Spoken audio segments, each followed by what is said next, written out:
ಇನ್ನು ನಟಿ ಶುಭಪುಂಜ ದಾಂಪತ್ಯ ಬದುಕಿನಲ್ಲಿ ಬಿರುಕುಂಟಾಗಿತ್ತು. ಹಾಗಾಗಿ ಫ್ಯಾಮಿಲಿ ಕೋರ್ಟ್ಗೆ ಅರ್ಜಿಯನ್ನ ಕೂಡ ಸಲ್ಲಿಕೆ ಮಾಡಿದ್ರು. ವಿಚ್ಛೇದನ ಕೋರಿ ಕೋರ್ಟ್ ಮೆಟ್ಟಿಲೇರಿದ್ದಾರೆ ನಟಿ. ಇದೀಗ ಹಾಜರಾಗುವಂತಹ ಸಾಧ್ಯತೆ ಇದೆ ಎಂದು ಕೋರ್ಟ್ಗೆ ಪರಸ್ಪರ ಒಪ್ಪಿಗೆ ಮೇರೆಗೆ ಕೋರ್ಟ್ಗೆ ಹಾಜರಾಗುವಂತಹ ಸಾಧ್ಯತೆ ಇರುವಂತದ್ದು. ಡೈವೋರ್ಸ್ಗೆ ಅರ್ಜಿಯನ್ನು ಸಲ್ಲಿಸಿದ್ರು ಇಬ್ರು ಕೂಡ.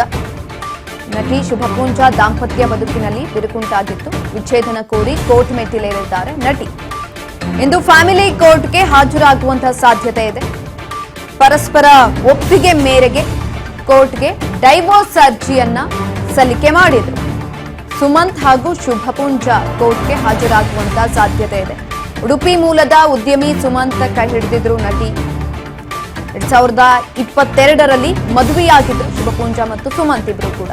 4 ವರ್ಷದಲ್ಲಿ ವಿಚ್ಛೇದನವನ್ನ ಪಡೆಯೋದಕ್ಕೆ ಮುಂದಾಗಿದ್ದಾರೆ ದಂಪತಿಗಳು. ವಿಚ್ಛೇದನ ವಿಚಾರ ಬಹಿರಂಗಪಡಿಸೋದಕ್ಕೆ ಶುಭಪುಂಜ ನಿರಾಕರಣೆಯನ್ನ ಕೂಡ ಮಾಡಿರುವಂಥದ್ದು. ಯಾಕಾಗಿ ಡೈವೋರ್ಸ್ ತೆಗೆದುಕೊಳ್ತಿದ್ದಾರೆ, ಏನಾಗಿತ್ತು ಅನ್ನೋ ವಿಚಾರವನ್ನ ಹೇಳೋದಕ್ಕೆ ನಿರಾಕರಣೆಯನ್ನ ಮಾಡಿದ್ದಾರೆ.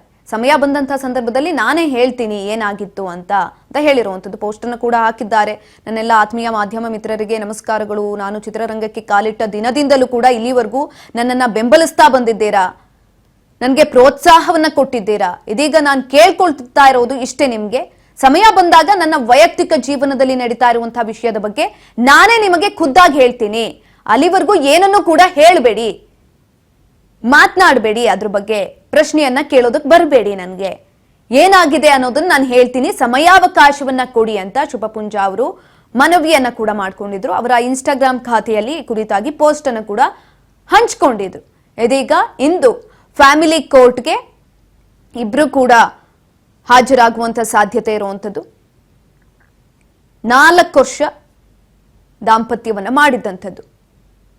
ದಾಂಪತ್ಯವನ್ನ ಮಾಡಿ ಮೊದಲಿಗೆ ಚೆನ್ನಾಗೇ ಇದ್ರು. ಆದ್ರೆ ಯಾಕಾಗಿ ಡಿವೋರ್ಸ್ ತೆಗೆದುಕೊಳ್ತಿದ್ದಾರೆ ಅನ್ನುವ ವಿಚಾರವನ್ನ ಮಾತ್ರ ಬಹಿರಂಗಪಡಿಸಿಲ್ಲ. ಬಹಿರಂಗಪಡಿಸೋದಕ್ಕೆ ನಿರಾಕರಣೆಯನ್ನ ಮಾಡಿದ್ದಾರೆ.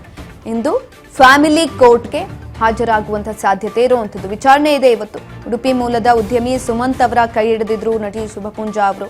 2022ರಲ್ಲಿ ಮದುವೆಯಾಗಿದ್ದು 4 ವರ್ಷಗಳ ದಾಂಪತ್ಯ ಜೀವನ. ಇದೀಗ ಡೈವೋರ್ಸ್ಗೆ ಅರ್ಜಿಯನ್ನ ಸಲ್ಲಿಕೆ ಮಾಡಿದ್ರು. ಒಂದು ವಿಚಾರಣೆ ಇಂದು ಇರುವಂಥದ್ದು. ಹಾಗಾಗಿ ಫ್ಯಾಮಿಲಿ ಕೋರ್ಟ್ಗೆ ಇಬ್ರು ಕೂಡ ಹಾಜರಾಗುವಂತಹ ಸಾಧ್ಯತೆ ಇರುವಂಥದ್ದು. ಪರಸ್ಪರ ಒಪ್ಪಿಗೆ ಮೇರೆಗೆ ಇಬ್ರು ಕೂಡ ಪರಸ್ಪರ ಒಪ್ಪಿಕೊಂಡು ಡೈವೋರ್ಸ್ಗೆ ಅರ್ಜಿಯನ್ನ ಸಲ್ಲಿಸಿದ್ದಂಥದ್ದು.